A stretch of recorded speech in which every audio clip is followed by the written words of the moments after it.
جب جسم میں بلغم کی زیادتی ہوتی ہے تو جسم کے اندر سستی کا عمل زیادہ ہوتا ہے۔ سستی سے مراد یہ ہے کہ وہ آدمی، وہ مریض اپنے آپ کو ایسا محسوس کرتا ہے کہ میں صرف آرام کرتا رہوں۔ اس میں آنکھوں سے پانی آنا، منہ میں لعاب دہن زیادہ آنا یعنی پانی کا زیادہ آنا، پیشاب کا زیادہ آنا اور جسم سستی کاہلی کا شکار ہونا مرض بلغم ہے، یعنی بلغم بڑھنے کے سبب یہ ساری علامات اس کی پیدا ہوئی ہیں۔ اب اس کے علاج کے دو پہلو کہ ایسے مریض کو لونگ، دال چینی کا کہوہ، اس میں ترشی ملا دیں، نیمبو ملا دیں یا کوئی اور کھٹی چیز اس میں ملا کر پلانے سے اس کو یقینی فائدہ ہوگا، اس کو اس سے افاقہ ہوگا، اس کی صحت بحالی کی طرف آئے گی۔ اور دوسرا علاج معالجہ، نبض کو سمجھتے ہوئے درجے کے مطابق دوائی دینا یہ معالج کا کام ہے، لیکن اس مختصر سے علاج سے اسے فائدہ ملے گا، اسے سکون ملے گا۔ اس میں تمام میٹھی چیزیں،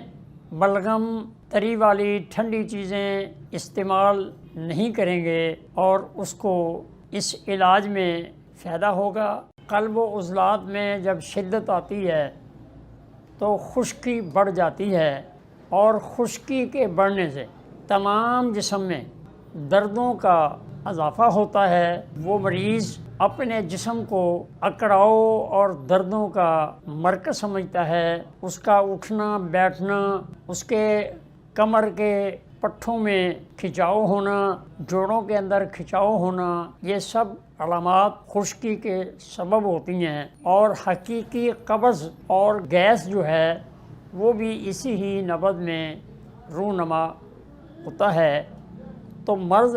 خشکی کی ہے، مرکز دل ہے اور باقی تمام علامات ہیں۔ علامات کو دوائی درجے کے مطابق دینے سے یقیناً 100% آرام آتا ہے، اور اس تحریک میں جسم میں اکڑاؤ، دردوں کے ساتھ جسم کے اندر ٹیومر، رسولییں، مرض کا درجہ جب بڑھتا جاتا ہے تو یہ چیزیں رونما ہونی شروع ہو جاتی ہیں،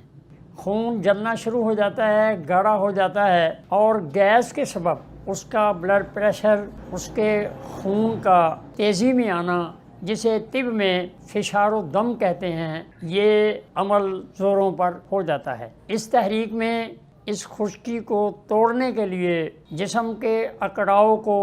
دور کرنے کے لیے اجوین اور پودینے کا کہوہ بنائیں اور اس میں شہد اور نمک کا استعمال کریں۔ اس سے ان امراض کو، ان علامات کو جن کا میں تذکرہ کر رہا ہوں کہ وہ خشکی کے سبب رونما ہوتی ہیں، وہ تمام بہت جلد کم ہوں گی، اور وہ تکالیف جو وہ اپنے جسم میں محسوس کرتا ہے ان کو یقینی فائدہ ہوگا، اور اس کے جسم کے تمام علامات، چاہے وہ قبض ہو، چاہے وہ گیس ہو، چاہے اس کا فشار و دم،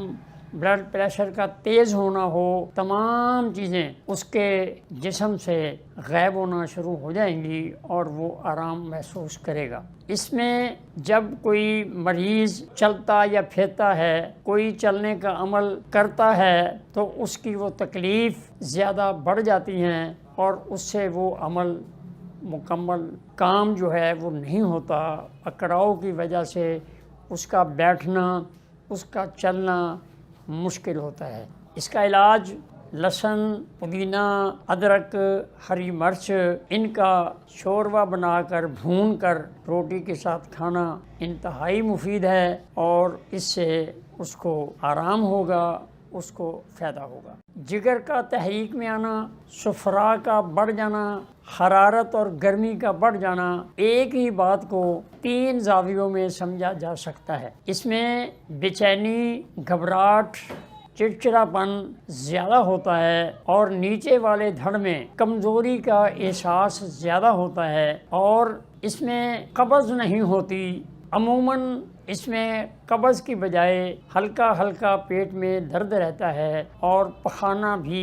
درد کے ساتھ آتا ہے۔ اس کے اندر پیشاب کے اندر رنگ پیلا ہوتا ہے اور نیند کم آتی ہے اور مریض چڑچڑاپن، طبیعت میں بے چینی محسوس کرتا ہے اور پورا جسم تھکاوٹ کی جلدی